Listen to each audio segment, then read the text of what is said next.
द्वितीय गुरु पद्म संभव जाजपुर जिलार उदयगिरी ठारे आज आरंभ होइछि स्टार्ट होइछि सेठी मुख्य अतिथि भाव जोग देइछि बुद्धिजिम आमे शुणिथिलु जे उदयगिरी रत्नगिरी ललितगिरी एवं लांगुड़ी ये सब अंचल बुद्धिजिम डेवलपमेंट थिला किंतु गुरु तांकर जे मेन मैन बिहाइंड जे गुरु पद्म संभव जाको द्वितीय बुद्ध को जाए तांकर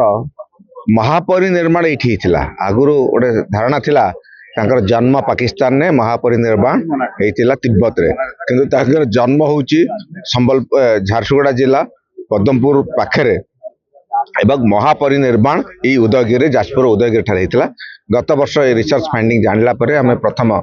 गुरु पद्म संभव फंक्शन ये करूँ यही वर्ष द्वितीय माने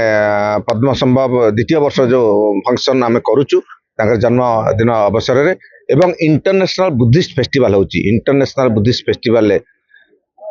पृथ्वीर विभिन्न कोणरू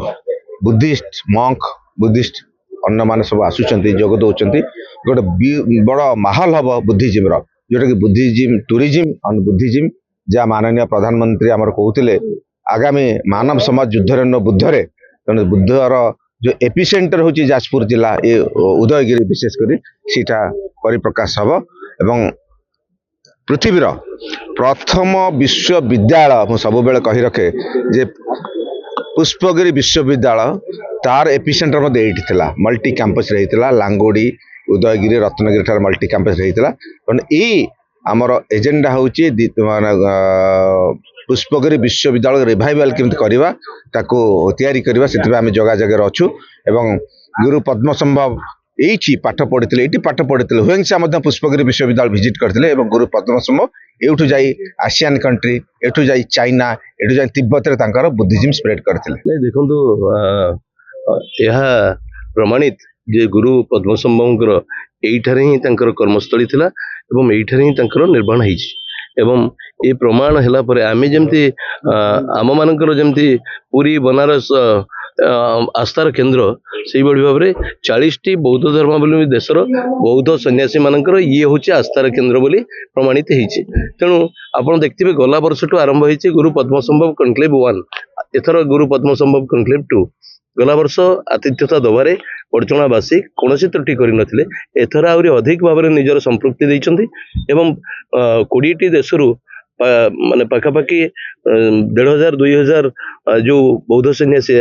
आसुचंती बा आसीचंती समस्त को आमे आतिथ्यता ठिकणा ढंग से दबार व्यवस्था करिछु एवं एथर गला अगस्त 21 रे गला तो सरकार किछि मात्रा रे संपृक्ति देइतिले एई थर एई वर्ष अगस्त 21 रे 2025 अगस्त 21 रे गोटे ट्राइपार्टाइट एग्रीमेंट सरकार करिथिले मिनिस्ट्री कल्चर मिनिस्ट्री टूरिज्म एवं आपणकर light of Buddha foundation international जो संस्था एठी से आयोजन करुचे ता सहित गोटे त्रैपाक्षिक चुक्तिनामा होता सरकार एवं से अनुसार आमे पाखापाखि सरकार भी 3 कोटी 3.5 कोटी रु अधिक अर्थर व्यवस्था भी ये करिसेंती एवं आपण देखिबे आमे मझीपड़ा ठारे रहिबा पई बड़ व्यवस्था करिचे एठी 3टी जगह प्राय पाखापाखि 4टी जगह पाखापाखि से माने रहिबार व्यवस्था होईछि गला वर्ष पर एटा द्वितीय पद्म संभवकर राइट ऑफ बुद्ध फाउंडेशन जोटा अच्छी promotion of Buddhist religion and तांकर हमर जो टूरिज्म डिपार्टमेंट आउ culture department government of Odisha को मिलित आनुकूल्य एटा द्वितीय पद्म संभव बुद्धिस्ट एनक्लेव होउछि प्राय 17टा देश मध्य देश बाहर ये कि 1700 टू 2000 डेलीगेट्स आसी सारी बहुत संभव एंड से आसिक 11 टू 16 कनक्लेव चलो जो चैंटिंग करेंगे जमी शुणी पार्टी वर्शिप करेंगे प्रेयर करेंगे रिलैक्स विश्वास अच्छी कि ये पद्म संभव शेष देहावशेष ये तो से दृष्टि से बारंबार ये आसुँच वर्शिप करने को चाहते गवर्नमेंट ऑफ ओडिशा सब प्रकार व्यवस्था कर डिस्ट्रिक्ट एडमिनिस्ट्रेशन से सहयोग कर।